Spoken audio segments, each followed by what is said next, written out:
Hi, this is János. It's real world audio tonight or this morning, depending on when you watch this video.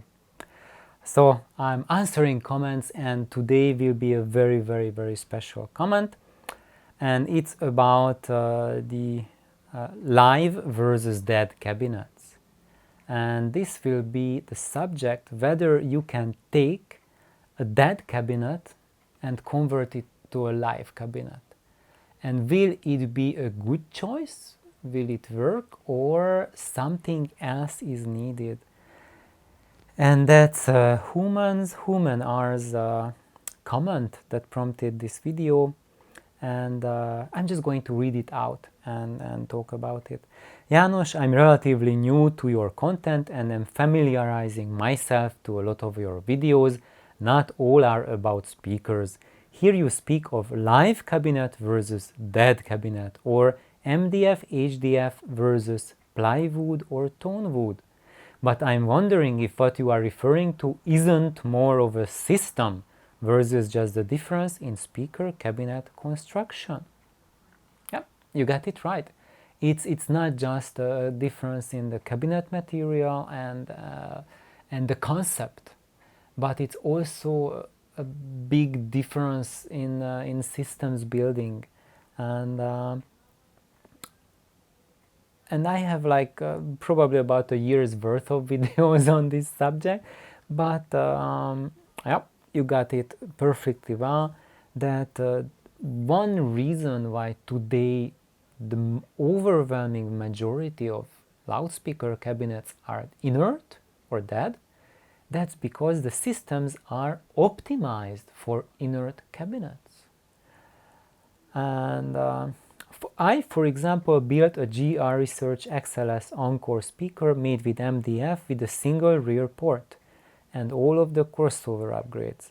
Could I make a live speaker, tonally majestic as you described, by using the same driver and crossover? Just throw away the box and rebuild it with plywood. And the short answer for that, whether it will be good or bad, depends on several factors. One of them is the crossover. So now that you have upgraded the crossover, now you stand a much better chance of going right with active, I mean, not active, live cabinets. And the other thing with live speakers is that you need size. So the bigger the speaker, the more success one will experience with a live cabinet. And also, if you go to a live cabinet, the most important bit, whether you should pull the trigger or not, is what is your amplification and what is your system's choices. And we see that actually the dead or inert cabinet technology, it favors digital and it favors solid state. So if your system is a solid state amplification with digital source, then there's a good chance that, or I would say, then you will be safe with dead cabinet. So if you have a dead cabinet that you love, the sound is great, then stick with that. But if you listen to analog a lot with tube equipment, then dead or inert cabinets absolutely murder that type of sound. And when people are comparing how analog sounds to digital, and they say that, oh, I have both very high level digital and very high level analog sources, and the digital is better than analog, that's because they use inert cabinets, and the inert cabinets greatly tilt the preference towards digital and solid state amplification. And when you go towards live cabinets, then analog can really shoot out, rocket out to the wild space and beyond too, and give it, I'm talking about myself, it gave me and gives me on a daily basis such experiences that I never imagined possible with sound. And and it's not like, does it sound live or like a recording? No, the question is not that. That it gives me life-changing experiences. I had experiences with my stereo listening to music that I never had with live music. It's just incredible. So like, anyway, so now let's get back to the subject. That eventually, even with digital, actually, if you have tube amplification and highly natural sounding digital, then that will work fabulously with live cabinets. And I do have a lot of digital sources that when I listen to at the Voice of Lancelot downstairs, or even up here with even with these little AO speakers that are next to me that you can see now, or with the Cube Audio void pipes. I mean, my void pipes with the Cube Audio drivers. They are just offering me absolutely fabulous, fantastic experiences, and all of them are live cabinets, and I have dead cabinet speakers that and I love them too. There's nothing wrong with them, but they are not able to kind of like leap off a rock. So that's my feel to it. That an inert cabinet, it sounds predictable, very highly predictable, and they operate within a more narrower range. So when you listen to things, your system has a certain sensitivity to the electricity, to the condition of the electricity that feeds your system, to the humidity and everything else surrounding your system. And when you have an inert cabinet, then it does not move that much with the sound. You will never get to the rock bottom, how the system sounds when the AC is really bad. And that's what many count as a bonus. And yes, it's a good. You won't hear the very worst imaginable, but you will plateau at a level 9 or something like that. And when you have an active cabinet, that can take you level 100 in comparison. And it's not going to do that every day, but when the conditions are right, it can skyrocket to level 100. And when the conditions are equally good for a dead cabinet, you are just get stuck at level 9, maybe level 10 if it's really awesome, but never beyond. And that's what I noticed, that when I was living as an experience or as an experiment with the Mirage, which is an inert cabinet, for a couple of years, I enjoyed it and I loved turning it on, and I still have them. I can't get rid of them because I feel that they are just as much babies of mine after modifying them and having them as part of my life for years. But I noticed that during those years when I had them, my experiencing the music went through like this and never shot up to the moon. And so that's the thing with live cabinets, that they remove the limits, and you are not going to experience that kind of sound every day. You are going to experience it rarely. But even if you experience that kind of thing maybe once every 3 months, it will be the most amazing thing. And when you go to live concerts, maybe I can count, like I had like 3, 4, 5 live events that really stuck with me for the rest of my life. But these things, when you have an active cabinet and a system that supports it, you will have experiences like that that will stick with you for life.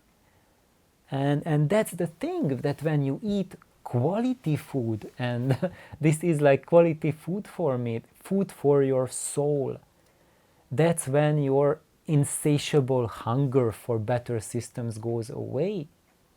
Because when you are listening to, that type of sound that never can take off, just plateaus all the time, that's when you want more and more and more, and you will go nuts. Most audiophiles go nuts. It becomes an obsession. You become a hoarder. You think that if you have more and more, if you have a more expensive, higher power, whatever, that will sate your hunger. It will not. It will just make that hunger stronger and stronger and stronger, until you put all your resources in it, and you notice that all the family has left you, and you just have friends who are into audio and nothing else. And you can avoid that by having a system that appeases you. And true, you can put together a system with dead cabinet or inert cabinet that appeases you. But I found in my example that with live cabinets, the limit is not the sky, it's beyond. It's truly beyond. And it went so beyond my expectations. I really have no effective words how to describe it. So coming back here, even if I did that, can I get the same effect using an AB or Class D amp, or do I need high current, low watt tube amp? Excuse me. Achoo. So yes, you got that as well. So I did not have... eventually, if you go, I would say, with active speakers, you can... I heard occasions when with Class D amps, they just really skyrocketed to another level, but it can really backfire as well. You never know. I cannot go give predictions with that, but Class A or Class AB is definitively something that that pays off much better if you go for live cabinets. And or I would say it's not the class itself, and or even like solid state or tube, but lack of feedback, straight path. So less and less steps. So you want that food as little processed as possible. So it's like when you eat food science, or just eating. There are foods that you can eat. Some that are those that have the highest nutritional value are those foods that went through the least amount of processing steps. The more processing there is, the greater risk they pose to your health when you consume that stuff in a prolonged manner. And those are foods called ultra processed foods, which are explicitly really bad for our health, and there are a myriad of studies already that shown that they are really harmful, and it's not a good idea to eat them. But we eat them because it's convenient, it's cheap, it's there, it's packaged, it's there. All of those preservatives are keeping it fresh, in the bag. And when you open it, those additives that they put inside put extra flavor in it to trick their brain to think that you are eating something that's helpful. And they are in a format that your body can extract energy out of it very fast. So that's one of the key features of ultra-processed food, that after you ingest it, there's calories available really fast for the body. And when you have food that is not processed, it takes time for your digestive system to extract the calorie, to extract the sugars, the fat, the protein from it, and make it available for the body. And that slow release is actually something really good, because your body can extract not just the calories, but also minerals, vitamins, and so on, fiber. But when you have ultra-processed food, there's no fiber in it, there's no mineral, no vitamins. Yeah, they add back extra fortified with this and that, that's what's on the labels. But when you fortify it with this and that, that's not in the right ratio. They don't have the correct ratio of the ingredients. The cofactors are missing, and sometimes yeah, I'm not even getting into that, because this is not a food science class. This is about sound. But I went into that comparison to tell you that the ultra processing is the same as having a very complex amplification pathway with error correction in it, that processes all of the music information, it jumbles it together so that the low level details are gone. And when you have an inert cabinet, the cabinet becomes inert, because on the inside they put all of the linings inside. Maybe they put like heavy felt or bitumen or something like that, or lots of elements that break up the standing waves into lots of tiny pockets. And when you put filling material inside the cabinet, that filling material slows the sound down. So what it does is that it takes longer for that sound to dissipate, to get away. So as it is there longer, it has greater chance to mix with other sounds coming, and it tugs on the driver.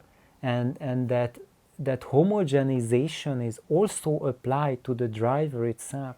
So when it wants to move in and out, inside the cabinet there's that homogenized mass that's holding it back, that's erasing all the super low level details. And that's why inert cabinets and high level error correction are such a great mating, because error correction erases that low level energy, and that inert cabinets are unable to resolve that low level energy. So there's nothing missed really, because they work well together. But if you break that balance, so for example you add live cabinet to the mix, then that live cabinet will make it apparent to you that that amplifier is messing something up. And I tell you a concrete experience of that.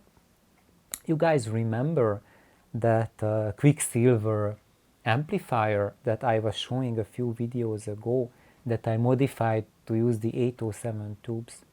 So a couple years ago, what I did with that is I was hooking them up to my void pipe. And as you remember, those Quicksilvers, I modified them in such a fashion that I can adjust the feedback. So make it like take out the global feedback or add it back on a generous level. And I can fine tune the level of feedback between max and 0. And I noticed that on my void pipe, the difference between full feedback and 0 feedback was night and day. Just tremendous.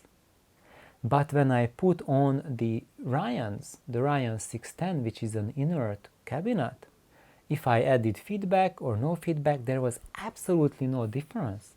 And about a year ago, I did this experiment again with Nelly downstairs, that I put them on with the Ryans and max feedback, and then took the feedback to 0, of course adjusted the volume control, because the amount of feedback also changes the volume, output volume, so to have the same perceived volume.